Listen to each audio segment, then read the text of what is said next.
നമ്മൾ 9ാം ക്ലാസ്സിലെ chemistry text ബുക്കിലെ 3ാമത്തെ ചാപ്റ്ററാണ് ഇപ്പോൾ പഠിച്ചുകൊണ്ടിരിക്കുന്നത്. Redox reactions and rate of chemical reactions എന്നുള്ള പാഠമാണ് പഠിക്കുന്നത്. അതിൽ ഇനി നമുക്ക് പഠിക്കാനുള്ളത് 53ാമത്തെ പേജിലെ റേറ്റ് ഓഫ് കെമിക്കൽ റിയാക്ഷൻ എന്നുള്ള ഭാഗമാണ് ഇനി പഠിക്കേണ്ടത്.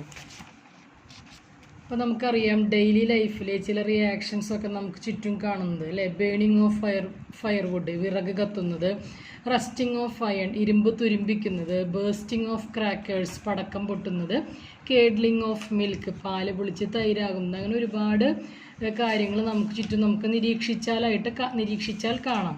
Do these reactions occur at the same rate? ഇതെല്ലാം ഒരേ റേറ്റിലാണോ? വിറക് കത്തണത് ഒരു 15 മിനിറ്റ് 10 മിനിറ്റ് കൊണ്ട് കത്തിത്തീരും. അതേസമയം റസ്റ്റിംഗ് ഓഫ് അയൺ ഇരുമ്പ് തുരുമ്പിക്കുന്നത് മാസങ്ങളും വർഷങ്ങളും എടുത്തിട്ടാണ് അല്ലേ. പടക്കം പൊട്ടുന്നത് നിമിഷ നേരങ്ങൾ കൊണ്ടാണ്.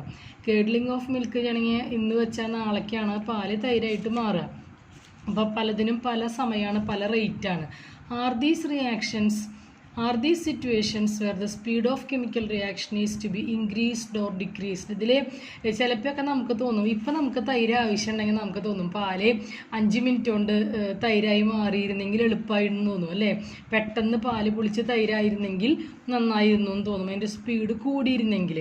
അല്ലെങ്കിൽ ഇരുമ്പ് നമ്മൾ വിചാരിക്കും പെയിൻ്റ് അടിക്കുമ്പോൾ 10 കൊല്ലത്തേക്ക് അത് തുരുമ്പ് പിടിച്ചില്ലെങ്കിൽ നന്നായിരുന്നു എന്ന് നമുക്ക് തോന്നും.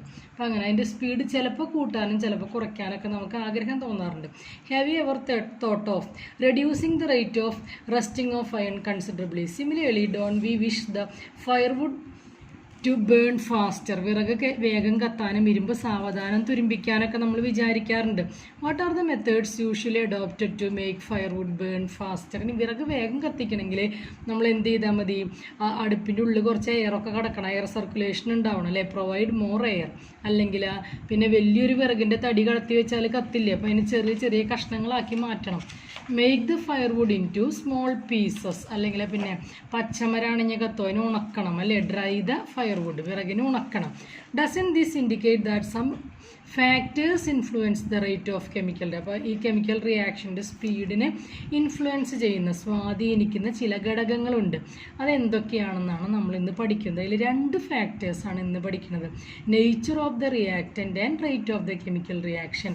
രണ്ടാമത്തത് concentration and rate of chemical reaction. ഇത് രണ്ടുമാണ് നമ്മൾ ഇന്ന് പഠിക്കുന്നത്. അപ്പോൾ എന്താണ് ചോദ്യം?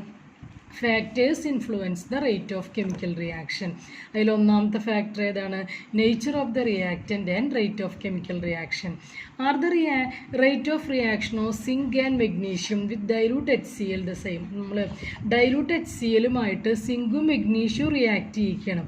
രണ്ടിനും ഒരേ റേറ്റ് ആയിരിക്കുമോ? അല്ല. What are the materials required? ഇപ്പോൾ ഇങ്ങനെ ഒരു എക്സ്പെരിമെൻറ്റ് ചെയ്യണമെങ്കിൽ എന്തൊക്കെ മെറ്റീരിയൽസാണ് വേണ്ടത്? അപ്പോൾ സിങ്ക് തരികൾ വേണം, സിങ്ക് ഗ്രാന്യൂൾസ്, മെഗ്നീഷ്യം റിബണിൻ്റെ ഒരു പീസ് വേണം, പിന്നെ ഡൈലൂട്ട് HCl വേണം. ഇത് രണ്ടും ഇടാനായിട്ട് 2 ടെസ്റ്റ് ട്യൂബ് വേണം. What are the materials required? Magnesium ribbon, zinc granules, dilute HCl, test tube.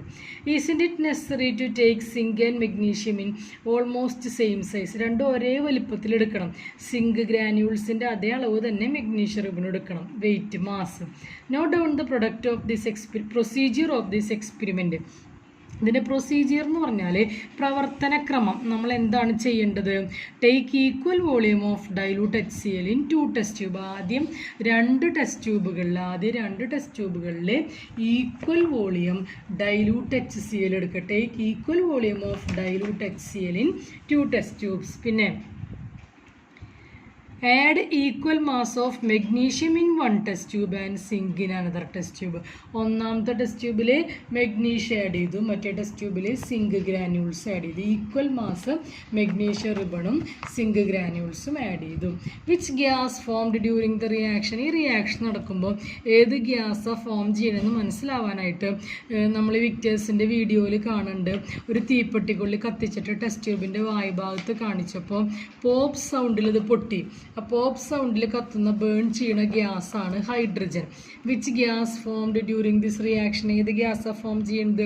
Hydrogen gas. Hydrogen ഗ്യാസാണ് എങ്ങനെ മനസ്സിലായത്? When we show a lighted match stick at the mouth of the test tube. Test ട്യൂബിൻ്റെ വായുഭാഗത്ത് കത്തിച്ച തീപ്പെട്ടിക്കുള്ളിൽ കാണിച്ചപ്പോൾ it burns with a pop sound. അപ്പോൾ നമുക്ക് ഹൈഡ്രജൻ ഗ്യാസാണെന്ന് മനസ്സിലായി. Try to write the chemical equation. 2 equation ഉണ്ട്. ഒന്നാമത്തത് സിങ്ക്, ഒരു ടെസ്റ്റ് ട്യൂബിലേക്ക് സിങ്ക് ഗ്രാനുൾസ് ഇട്ടത്, ഒരു ടെസ്റ്റ് ട്യൂബിലേക്ക് മെഗ്നീഷ്യം റിബൺ ഇട്ടത്. അപ്പോൾ ഒന്നാമത്തെ ഇക്വേഷൻ സിങ്കും ഡൈലൂട്ട് HCl തമ്മിൽ റിയാക്ട് ചെയ്യുന്നത്. Zinc plus HCl gives zinc chloride plus hydrogen gas. Zn plus 2HCl gives ZnCl2 plus hydrogen. രണ്ടാമത്തെ ഇക്വേഷൻ ഏതാണ്? മെഗ്നീഷ്യം റിബൺ ഡൈലൂട്ട് HClലേക്ക് ആഡ് ചെയ്തത്. അപ്പോൾ എങ്ങനെയാണ് എഴുതുക? Mg plus 2HCl gives MgCl2 plus H2. അവിടെയും ഏത് ഗ്യാസ് തന്നെ ഉണ്ടായത്? Hydrogen gas is produced. In which test tube was the reaction faster? ഇതിലേതിലാണ് റിയാക്ഷൻ പെട്ടെന്ന് നടന്നത്? മെഗ്നീഷ്യത്തിലാണ്.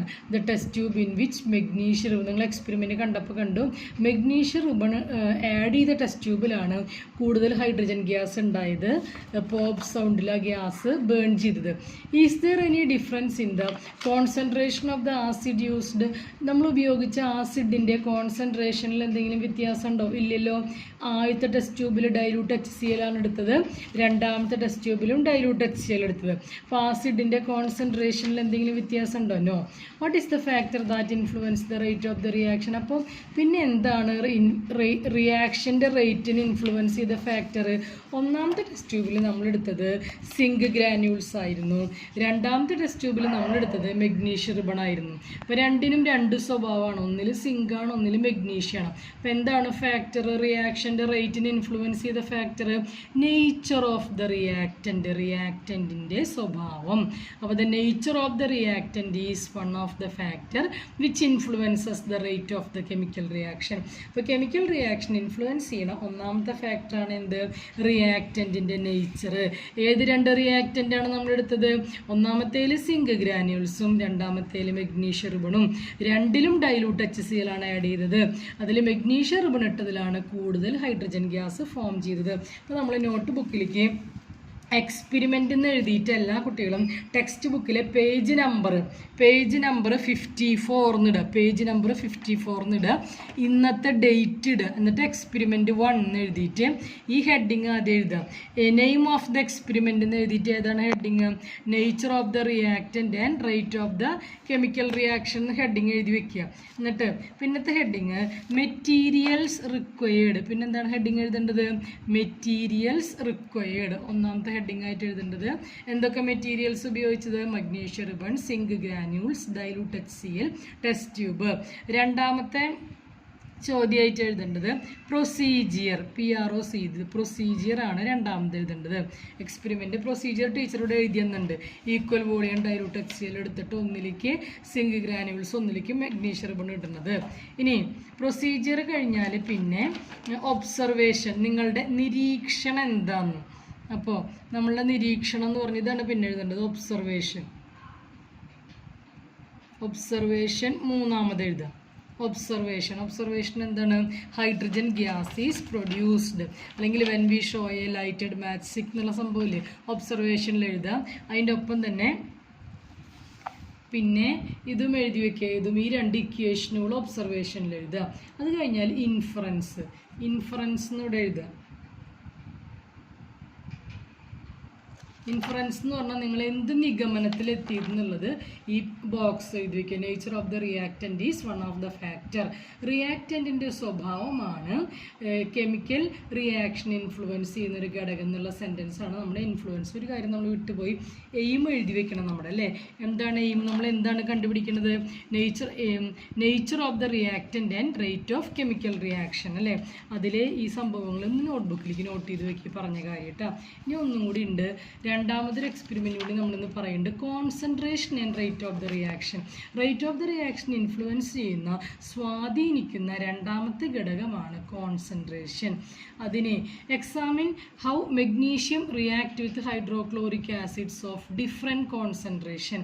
അപ്പോൾ ഡിഫറെൻറ്റ് കോൺസെൻട്രേഷനുള്ള ഹൈഡ്രോക്ലോറിക് ആസിഡുമായിട്ട് മെഗ്നീഷ്യം റിയാക്ട് ചെയ്യുന്നതാണ് നമ്മളിനി അടുത്ത എക്സ്പെരിമെൻറ്റ്.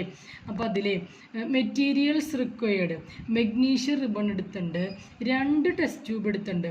ഒന്നാമത്തെ ടെസ്റ്റ് ട്യൂബിൽ ഡൈലൂട്ട് HCl-ഉം രണ്ടാമത്തെ ടെസ്റ്റ് ട്യൂബിൽ കോൺസെൻട്രേറ്റഡ് HCl-ഉം രണ്ടിലും ഇട്ടത് സെയിം മാസ് ഉള്ള മെഗ്നീഷ്യം റിബണാണ്. കോൺസെൻട്രേറ്റഡ് HCl-ഉം ഡൈലൂട്ട് HCl-ഉം ഈക്വൽ വോളിയാണ് ഒഴിച്ചത്. ഏതിലാണ് കൂടുതൽ ഹൈഡ്രജൻ, ഏത് ഗ്യാസ് അപ്പം ഉണ്ടാവുക? ഈ മെഗ്നീഷ്യം എന്നുള്ള മെറ്റല് ആസിഡുമായി റിയാക്ട് ചെയ്താൽ ഹൈഡ്രജൻ ഗ്യാസ് ആണ് ഉണ്ടാവുക. ഏതിലാണ് കൂടുതൽ ഹൈഡ്രജൻ ഗ്യാസ് ഉണ്ടാവുക? മെഗ്നീഷ്യം കോൺസെൻട്രേറ്റഡ് ഹൈഡ്രോക്ലോറിക് ആസിഡായിട്ട് റിയാക്ട് ചെയ്തിട്ടാണ് കൂടുതൽ ഹൈഡ്രജൻ ഗ്യാസ് ഉണ്ടാവുക.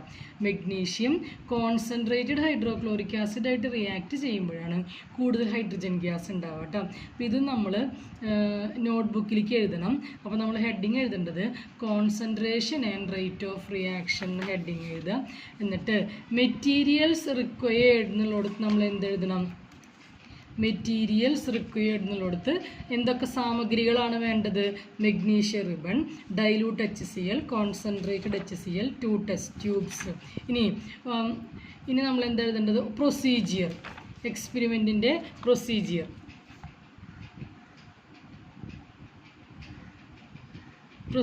ഇതാണ് കേട്ടോ.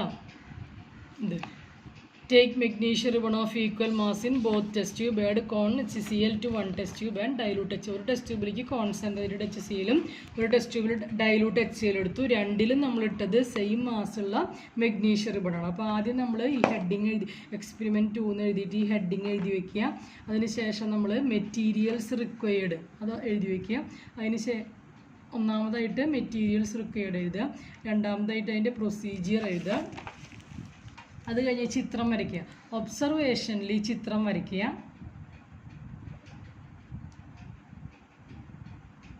ഒബ്സർവേഷനിൽ ചിത്രം വരയ്ക്കുമ്പോൾ 2 ടെസ്റ്റ് ട്യൂബുകളിലെ മെഗ്നീഷ്യം റിബൺ എടുത്തു, സെയിം മാസുള്ള മെഗ്നീഷ്യം റിബൺ എടുത്തു. ഒന്നാമത്തേൽ കോൺ HCl ഒഴിച്ചു, രണ്ടാമത്തേൽ ഡൈലൂട്ട് HCl ഒഴിച്ചു. രണ്ടിലും ഹൈഡ്രജൻ ഗ്യാസാണ് ഇവോൾവ് ചെയ്തത്. പക്ഷേ കോൺസെൻട്രേറ്റഡ് HCl ഒഴിച്ചതിലാണ് കൂടുതൽ ഹൈഡ്രജൻ ഗ്യാസ് ഉണ്ടായത്. അപ്പോൾ ഈ ചിത്രം വരച്ച് വയ്ക്കുക ഒബ്സർവേഷനിൽ. അത് കഴിഞ്ഞാൽ നമ്മുടെ ഒബ്സർവേഷൻ എഴുതി വയ്ക്കുക. ടെസ്റ്റ് ട്യൂബ് 1-ൽ നമ്മുടെ ഒബ്സർവേഷൻ എന്താണ്? More hydrogen gas is produced vigorously. കൂടുതൽ ഹൈഡ്രജൻ ഗ്യാസ് ഉണ്ടായി, പെട്ടെന്നുണ്ടായി അല്ലേ? Hydrogen gas is produced vigorously, അല്ലെങ്കിൽ more hydrogen gas is produced. ഇനി രണ്ടാമത്തെ ടെസ്റ്റ് ട്യൂബിൽ നമ്മുടെ ഒബ്സർവേഷൻ എന്താണ്? ഹൈഡ്രജൻ ഗ്യാസ് വളരെ സാവധാനത്തിലാണ് ഉണ്ടായത്. Hydrogen gas is produced slowly. അപ്പോൾ ഒബ്സർവേഷനിൽ ഈ ചിത്രം വരയ്ക്കുക, ഈ 2 സെൻറ്റൻസ് എഴുതുക, ഈ 2 ഇക്വേഷൻ എഴുതുക. അതായത് മെഗ്നീഷ്യാണ് HCl-ലേക്ക് ഇട്ടത്. അപ്പം ഇക്വേഷൻ എങ്ങനെ വരിക? മെഗ്നീഷ്യം എങ്ങനെ എഴുതും? Mg. എന്തിലേക്കാണ് ആഡ് ചെയ്തത്? HCl-ലേക്ക്. അപ്പം HCl എന്ന് എഴുതുക. ഉണ്ടായത് എന്തൊക്കെയാണ്? Magnesium chloride MgCl2, hydrogen H2. ഈ ഇക്വേഷൻ ഒബ്സർവേഷനിലേക്ക് എഴുതുക കേട്ടോ. In which test tube is the rate of reaction greater? ഇവിടെ കോൺസെൻട്രേറ്റഡ് HCl എടുത്തുണ്ട്, ഡൈലൂട്ട് HCl എടുത്തുണ്ട്. ഏത് ടെസ്റ്റ് ട്യൂബിലാണ് റിയാക്ഷൻ നന്നായിട്ട് നടക്കുക? Test tube in which concentrated HCl is taken. Concentrated HCl എടുത്ത test ട്യൂബിലാണ് reaction നന്നായിട്ട് നടക്കുക. In which test tube is the rate of reaction greater? Test tube in which concentrated HCl is taken. Which test tube contain more HCl molecule per unit volume? ഏതിലാണ് HCl മോളിക്യൂളിൻ്റെ എണ്ണം കൂടുതൽ? Concentrated HCl-ലാണോ dilute HCl-ലാണോ? HCl മോളിക്യൂളിൻ്റെ എണ്ണം കൂടുതൽ? Concentrated HCl-ൽ കൂടുതൽ HCl മോളിക്യൂൾ ഉണ്ടായിരിക്കും. ഏതിലാണ്? Concentrated HCl. First test tube, അതായത് test tube in which concentrated HCl is taken. An increase in the number of മോളിക്യൂൾസിൻ്റെ എണ്ണം കൂടുമ്പോൾ മോളിക്യൂൾസ് തമ്മിൽ കൂട്ടിമുട്ടുണ്ട്. HCl-ൻ്റെ മോളിക്യൂൾസും മെഗ്നീഷ്യം റിബണായിട്ട് കൂട്ടിമുട്ടുന്നതിന് എന്താ പറയുക നമ്മൾ? Collision, collide with each other അല്ലേ? മോളിക്യൂൾസിൻ്റെ എണ്ണം കൂടുമ്പോൾ കൊളീഷൻ്റെ എണ്ണം കൂടും. കൊളീഷൻ്റെ എണ്ണം കൂടുമ്പോൾ റിയാക്ഷൻ്റെ റേറ്റ് കൂടും. അപ്പോൾ an increase in the number of മോളിക്യൂൾസിൻ്റെ എണ്ണം കൂടുക. ഏതിലെ മോളിക്യൂൾസിൻ്റെ എണ്ണം കൂടുക? കോൺസെൻട്രേറ്റഡ് HCl എടുക്കുമ്പോൾ. As increase in the number of മോളിക്യൂൾസിൻ്റെ എണ്ണം കൂടുമ്പോൾ lead to the increase in the rate of റിയാക്ഷൻ്റെ റേറ്റ് കൂടുന്നു. ആസ് ദ കോൺസെൻട്രേറ്റ്, നമ്മളിനി കൺക്ലൂഷൻ അല്ലെങ്കിൽ ഇൻഫറൻസ് ഇൻഫറൻസ് അല്ലെങ്കിൽ കൺക്ലൂഷൻ എഴുതിയിട്ട് എന്ത് എഴുതി വെക്കുക? As the concentration of the reactant increases, റിയാക്റ്റൻറ്റിൻ്റെ കോൺസെൻട്രേഷൻ കൂടുമ്പോൾ number of molecules per unit volume and the number of effective, unit വോളിയത്തിലുള്ള മോളിക്യൂളിൻ്റെ എണ്ണം കൂടുന്നു, കൂട്ടിമുട്ടലുകളുടെ എണ്ണം കൂടും, ഇഫക്റ്റീവ് കൊളീഷൻ്റെ എണ്ണം കൂടുന്നു. നമുക്കറിയാലോ നമ്മുടെ ക്ലാസ്സിൽ 50 കുട്ടി ഇരിക്കുക, അതേ 50 കുട്ടിക്ക് സുഖമായിട്ടിരിക്കാൻ പറ്റുന്ന ക്ലാസ്സിൽ നമ്മൾ 200 കുട്ടികൾ ഇരുത്തിയാൽ 100 കുട്ടികൾ ഇരുത്തിയാൽ നിങ്ങൾ തിക്കി തിരക്കിരിക്കേണ്ടി വരില്ലേ? മറ്റുള്ളവരെ മേലെ അങ്ങോട്ട് കൂട്ടിമുട്ടില്ലേ? കുട്ടികളുടെ എണ്ണം കൂടുമ്പോൾ കൂട്ടിമുട്ടലുകളുടെ എണ്ണം കൂടുന്നു. അതുപോലെ മോളിക്യൂൾസിൻ്റെ എണ്ണം കൂടുമ്പോൾ കൊളീഷൻ്റെ എണ്ണം കൂടുന്നു. അപ്പോൾ rate of reaction also increases. ഈ ബോക്സ് പഠിച്ചിട്ട് ഇൻഫറൻസ് എഴുതിയിട്ട് കാണാതെ എഴുതുക. അപ്പോൾ രണ്ടാമത്തെ ഫാക്ടർ, ഒന്നാമത്തെ ഫാക്ടർ ഏതാ? കെമിക്കൽ റിയാക്ഷൻ ഇൻഫ്ലുവൻസ് ചെയ്യുന്നത് nature of the reactant and rate of chemical reaction. അപ്പോൾ എന്താണ്? The nature of the reactant is one of the factor which influence the rate of chemical reaction. രണ്ടാമത്തെ chemical reaction influence ചെയ്യുന്ന factor ഏതാണ്? Concentration of the reactant. നമ്മൾ ഒന്നിലെ കോൺ HCl ഒന്നിലെ dilute HCl എടുത്തു. Concentrated HClലാണ് HCl മോളിക്യൂൾസിൻ്റെ എണ്ണം കൂടുതൽ. അപ്പോൾ ഇഫക്റ്റീവ് കൊളീഷൻ, കൂട്ടിമുട്ടലുകളുടെ HCl മോളിക്യൂളും മെഗ്നീഷ്യം റിബണും തമ്മിലുള്ള കൂട്ടിമുട്ടലുകളുടെ എണ്ണം കൂടി, കൊളീഷൻ്റെ എണ്ണം കൂടി, കെമിക്കൽ റിയാക്ഷൻ്റെ റേറ്റ് കൂടി. എന്താണ് നമ്മുടെ inference? As the concentration of the reactant increases, റിയാക്റ്റൻറ്റിൻ്റെ കോൺസെൻട്രേഷൻ കൂടുമ്പോൾ the number of molecules per unit volume and the number of effective collision increases, consequently rate of reaction. അപ്പോൾ നമ്മൾ ഇൻഫറൻസ് ആയിട്ട് എഴുതാം. ഇത്രയും ടീച്ചർ പറഞ്ഞ 2 എക്സ്പെരിമെൻറ്റും കുട്ടികൾ പഠിച്ച് പറഞ്ഞ കാര്യങ്ങൾ നോട്ട്ബുക്കിലേക്ക് എഴുതി വയ്ക്കുക. ഈ കെമിക്കൽ റിയാക്ഷൻ്റെ റേറ്റിന് ഇൻഫ്ലുവൻസ് ചെയ്യണം 2 ഫാക്ടേഴ്സ് പഠിച്ചു നമ്മൾ. ഒന്നാമത്തെ ഫാക്ടർ ഏതാണ്? റിയാക്റ്റൻറ്റിൻ്റെ നേച്ചർ. രണ്ടാമത്തെ ഫാക്ടർ ഏതാണ്? Concentration of the reactant. അപ്പോൾ ഇത്രയും കുട്ടികൾ പഠിച്ചു വയ്ക്കുക. Thank you all of U.